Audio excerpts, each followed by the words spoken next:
Helga Lindqvist was burying potatoes when Cordelia Blackwood rode up in her fancy carriage and asked what on earth she was doing.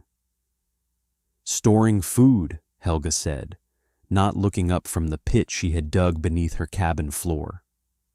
She lowered another crate of potatoes into the darkness, where the temperature stayed cool and constant year-round, where nothing would freeze and nothing would spoil. For winter. Winter is 5 months away, and you already have a root cellar. Mrs. Blackwood peered through the cabin door at the hole in the floor, her nose wrinkling at the smell of earth and the sight of a woman on her hands and knees in the dirt. How much food could one person possibly need? More than you think, more than most people store. My husband says you've been buying up every potato and turnip and cabbage in the valley. He says you've been drying meat since June. He says you have enough food buried under this cabin to feed an army. Mrs. Blackwood laughed, the sound bright and sharp and dismissive. People are starting to talk, Mrs. Lindqvist. They're saying the Swedish widow has gone mad with grief. They're saying she's hoarding food like a squirrel because she's afraid of her own shadow. Helga finally looked up, her ice blue eyes meeting Mrs. Blackwood's dark ones. My husband died last winter because we didn't have enough food stored. He went out hunting in a storm because we were running low, and he froze to death 2 miles from home. I found his body 3 days later, when the snow melted enough for me to see where he had fallen. Mrs. Blackwood's smile flickered, but only for a moment. That's terrible, of course, but surely the answer isn't to become a hermit surrounded by vegetables. The answer is to be part of a community, to rely on your neighbors, to trust that civilization will provide. Civilization doesn't provide when the snow is 6 feet deep and the temperature is 40 below. Neighbors can't help you when they're trapped in their own houses, starving just as fast as you are. Helga lowered another crate into the pit, her movements steady and deliberate. I'm storing 600 pounds of food under this floor. Potatoes, turnips, carrots, cabbage, dried beans, dried meat, preserved fruit, enough to last 7 months without leaving this cabin. And when winter comes, I'll be ready. 7 months. Mrs. Blackwood shook her head, her perfect curls bouncing with amusement. Winter in Montana is 4 months at most, 5 in a bad year. You're preparing for something that will never happen. My grandmother survived a famine in Sweden. She told me stories about winters that lasted until June, about people eating bark and leather, and things I won't describe to you. She taught me that you never know how long winter will last until it's over, and by then it's too late to prepare. This isn't Sweden, Mrs. Lindqvist. This is America. This is Montana. We have trains, we have telegraphs, we have ranchers with 100,000 head of cattle grazing in the valleys. Yes. Blackwood gathered her skirts and prepared to leave. When spring comes and you're sitting on a mountain of rotting vegetables, I hope you'll remember this conversation. I hope you'll realize how foolish you've been. She drove away in her carriage, leaving Helga alone with her potatoes and her pit and the memory of finding her husband's frozen body in the snow. Eric Lindqvist had been a good man, but a poor planner. He had grown up in Sweden, like Helga, but he had never known real hunger. His family had been comfortable, protected from the worst of the famines that had driven so many Swedes to America. When they came to Montana in 1882, he had seen the long summers and the rich soil, and assumed that prosperity would be easy. He built a cabin, broke ground for a farm, bought cattle he couldn't quite afford, and stored just enough food to make it through what he thought would be a normal winter. The winter of 1885 to 1886 was not normal. The snow started in November and didn't stop until April. The temperature dropped to 30 below and stayed there for weeks. The cattle that Eric had bought on credit died in the fields, frozen where they stood, and by February, the food he had stored was running low. He went out hunting on February 23rd because they were down to their last sack of flour and Helga was pregnant with their first child. He took his rifle and his warmest coat and told her he would be back before dark. A storm came up 2 hours later, one of those sudden Montana blizzards that drops out of nowhere and turns the world white. And Eric never came home. Helga lost the baby 3 weeks later from the stress and the grief and the malnutrition that had set in before she could bring herself to eat the last of their food. By the time spring came, she had nothing left. No husband, no child, no cattle, no money, nothing but a cabin and a piece of land and the knowledge of what it meant to not have enough. She spent the summer of 1886 preparing. She planted a garden 3 times the size of what she needed, working from dawn until dark, breaking ground that hadn't been broken before, planting potatoes and turnips and carrots and cabbages in rows that stretched across her entire claim. She bought more potatoes and turnips from every farm in the valley, paying cash she earned by taking in laundry and mending clothes and doing any work that anyone would pay her for. The dried meat took the longest. She shot a deer in June and spent 3 days cutting it into strips, salting them, hanging them in the smokehouse she had built from scrap lumber. She shot another deer in July, then a third in August, then an elk in September that gave her more meat than the 3 deer combined. Every piece was cut thin, rubbed with salt and pepper, smoked until it was hard as leather and would last until spring. The preserving was endless work. She picked wild berries from the hillsides above her cabin, cooking them down with sugar into jams and preserves that she sealed in glass jars with wax. She pickled cucumbers and cabbage and anything else that would take to brine. She dried apples and pears from a neighbor's orchard, slicing them thin and laying them in the sun until they were crisp enough to store. And she dug a pit beneath her cabin floor, a root cellar within a root cellar, 8 feet deep into the Montana clay, where the temperature never dropped below 40 degrees and never rose above 55. She lined it with straw and sawdust and wooden planks, creating layers of insulation that would protect her food from both freezing and spoiling. When she was done, she had storage space for 800 pounds of provisions, and she filled every inch of it. Stay with me, because what happened next is the reason Cordelia Blackwood came crawling to Helga's door in February, begging for the food she had mocked 6 months earlier. Grandmother Svensson came to visit in September, making the long trip from her son's farm near Helena to see how Helga was managing. She was 83 years old, nearly blind, her hands twisted into claws from decades of work. But her mind was sharp and her memory was long. "You're doing it right," she said, examining the pit beneath the floor, feeling the cool air that rose from the darkness where Helga had stored her provisions. "This is how we survived in the old country, not by trusting the weather or the government or the neighbors, by trusting ourselves and the food we had put away. People think I'm crazy. Mrs. Blackwood told everyone in town that I've lost my mind. Mrs. Blackwood has never been hungry. She doesn't know what it feels like to watch your children grow thin, to see their eyes get big in their faces while their bodies shrink. She doesn't know what it means to dig through snow looking for something, anything, that might keep you alive one more day."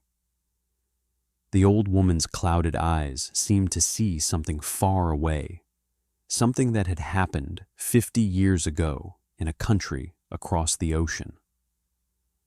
The famine of 1867 killed 100,000 people in Sweden. I was 30 years old, and I watched my mother and two of my sisters starve to death in front of me. When it was over, I swore I would never be caught without food again. Never. How long did it last? The worst of it was 3 years, but the winter that killed my family, that particular winter, lasted 7 months. The snow started in October and didn't melt until May. People were eating grass and boiling leather and doing things I won't speak about even now. Grandmother Svensson reached out and gripped Helga's hand with surprising strength. You store enough food for 7 months. Don't let anyone tell you that's too much. It's not nearly enough, but it's a start. The winter of 1886 to 1887 began early and came hard.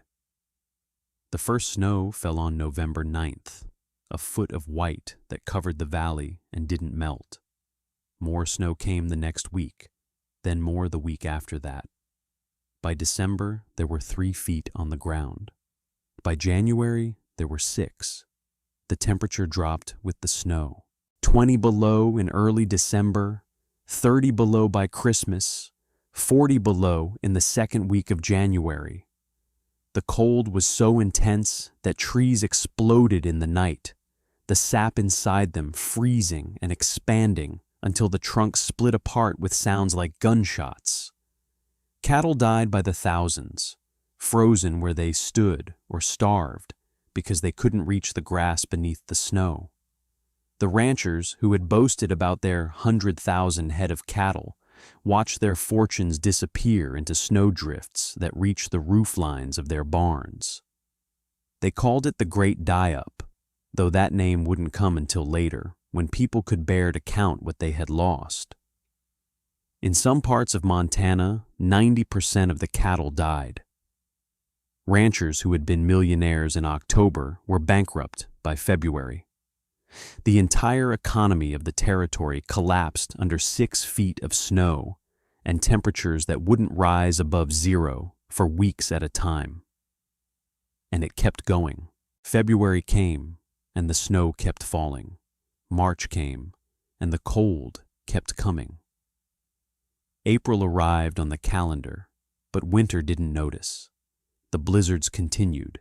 The drifts grew higher.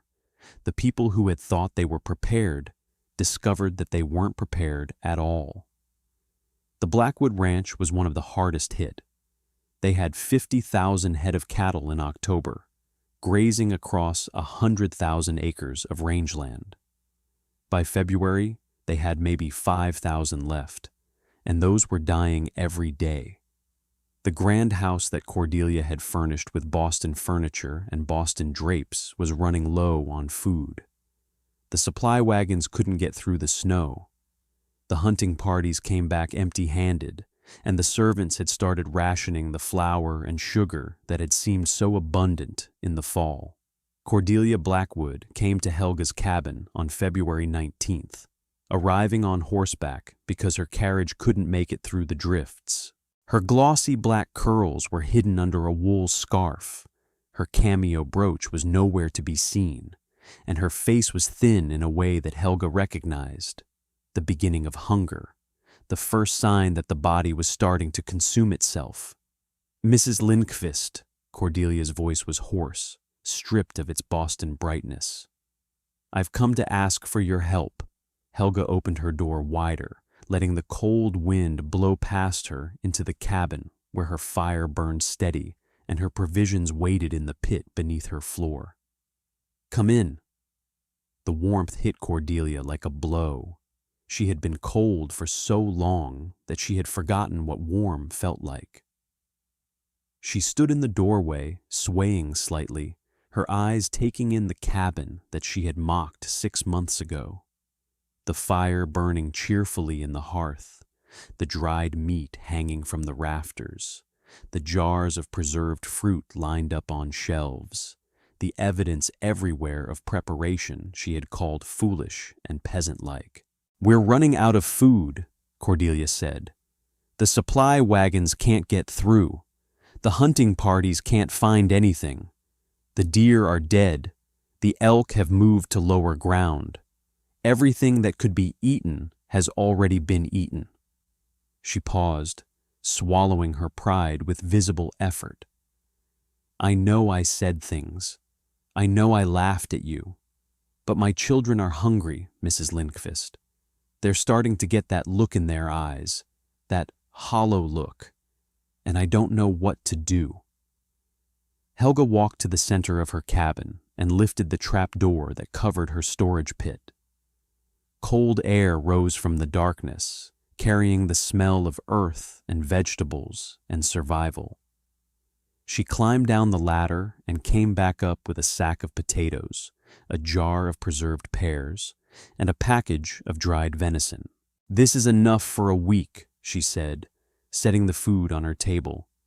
"Come back next week, and I'll give you more."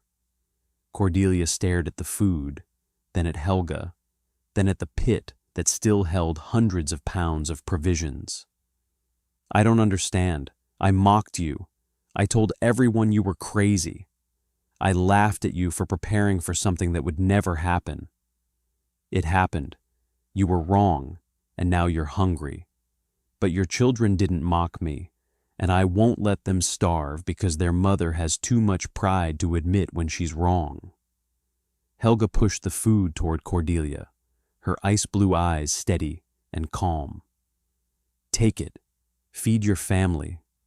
And when spring comes, whenever spring comes, remember that you survived because a Swedish peasant knew something you didn't." The winter of 1886 to 1887 lasted until May. 7 months of snow and cold and death, just like the winter that had killed Grandmother Svensson's family in Sweden 50 years before. By the time the snow finally melted, half the cattle in Montana were dead, dozens of ranchers were bankrupt, and the boom that had built the territory was over. The Gallatin Valley, which had seemed like paradise in the summer of 1886, was a graveyard by the spring of 1887. Cattle carcasses littered every field and hillside, too many to bury, too frozen to rot, monuments to the hubris of men who had thought they could get rich without preparing for the worst. The ranches that had employed hundreds of men were empty, their owners fled, or bankrupt, or dead by their own hands. The banks that had lent money to cattle barons were failing, and the merchants who had extended credit were ruined. But the small farms survived. The homesteaders who had stored food, who had prepared for the worst, who had listened to the old wisdom instead of the new prosperity. They came through the winter, thin but alive, and they learned something that the ranchers had never understood, that preparation was worth more than ambition, and that 600 pounds of buried vegetables was worth more than 50,000 head of cattle on the range. Helga Lindqvist fed 11 families that winter. She opened her stores to anyone who came asking, rationing her provisions carefully, counting every potato and measuring every cup of dried beans. She stretched her 600 pounds of food far beyond what she had planned, giving until she had almost nothing left, going hungry some days so that children could eat. The Blackwoods were only the first. The Hendersons came the week after, their 6 children hollow-eyed and silent in the way that only hungry children can be. The Millers came after that, then the Johnsons, then families whose names Helga had never even learned. People who had heard that the Swedish widow had food when no one else did, who walked through blizzards and crawled through drifts to reach her cabin because they had nowhere else to go. She turned no one away. She gave until the pit beneath her floor was nearly empty, until she was rationing her own meals to a few spoonfuls a day until she was as hungry as the people she was feeding. But she survived, and so did everyone she helped. But she survived, and so did everyone she helped. Cordelia Blackwood came back to Helga's cabin after the snow melted, arriving not in her fancy carriage, but on foot, walking the 2 miles from what remained of the Blackwood Ranch. Her husband had shot himself in March when he realized that everything he had built was gone. Her children were thin but alive, fed by the provisions that Helga had shared through the worst months of the winter. "I don't know how to thank you," Cordelia said. She was wearing a simple wool dress now, her Boston finery sold or traded for food in the desperate weeks of April. "You saved my children's lives. You saved my life, and I repaid you with mockery and contempt. You repaid me by keeping your children alive. That's enough." Helga was planting her garden again, turning the soil that had finally thawed after 7 months of winter. "Next year, you'll store your own food. Next year, you'll be ready. Next year, I won't be here. I'm taking my children back to Boston. I can't face another winter like that one. I don't have the strength." Cordelia looked around at the valley she had once thought was paradise, now littered with the carcasses of cattle and the ruins of dreams. "I thought civilization had come to Montana. I thought trains and telegraphs meant we didn't have to be afraid anymore. I was wrong. Civilization is a word. Winter is real." Helga set another seed into the soil, covering it with dirt, giving it a chance to grow into something that might keep someone alive next year. The people who understand that are the ones who survive. Grandmother Svensson died that summer, peacefully, in the cabin of her son near Helena. She was 84 years old, and she had lived to see another famine, another winter that lasted 7 months, another proof that the lessons she had learned in Sweden were true everywhere and always. Helga traveled to Helena for the funeral, standing beside the grave of the woman who had taught her that food was survival and preparation was everything. Helga Lindqvist remarried in 1889, a farmer named Thomas Lindqvist, no relation to Eric, despite the name, who had survived the Great Die-Up by storing food the same way Helga did. He had seen her through the window of her cabin that terrible February, handing out provisions to hungry families, giving away food that she could have kept for herself. He had fallen in love with her generosity before he ever spoke a word to her, and when spring came, he asked if he could help her plant her garden. They married that autumn in a small ceremony at the Lutheran church in town. Together, they built a larger farm, with a root cellar that could hold 2,000 pounds of provisions, enough to last a year if necessary, enough to share with anyone who needed help. They raised 4 children, all of them taught from infancy that food was not something to take for granted, that winter was not something to underestimate. That preparation was the difference between survival and death. The cabin where Helga had buried 600 pounds of food under her floor stood until 1923, when it was finally torn down to make way for a new farmhouse. Workers found the old storage pit still intact beneath the floor, lined with straw and sawdust and wooden planks that had preserved her food through the worst winter in Montana history. They filled it in with dirt and built over it, erasing the evidence of what had happened there. But the story survived, passed down through generations of Lindqvists, told at family gatherings and community events, remembered by people who understood what it meant to be ready when winter came.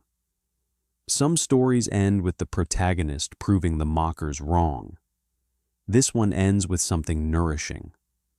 A woman who shared what she had stored, who fed the families of people who had laughed at her, who survived not just by preparing, but by giving. If this story of buried provisions resonated with you, consider subscribing for more narratives of stored wisdom. How much food could you survive on if winter lasted 7 months? And what would you give to the neighbors who had mocked you?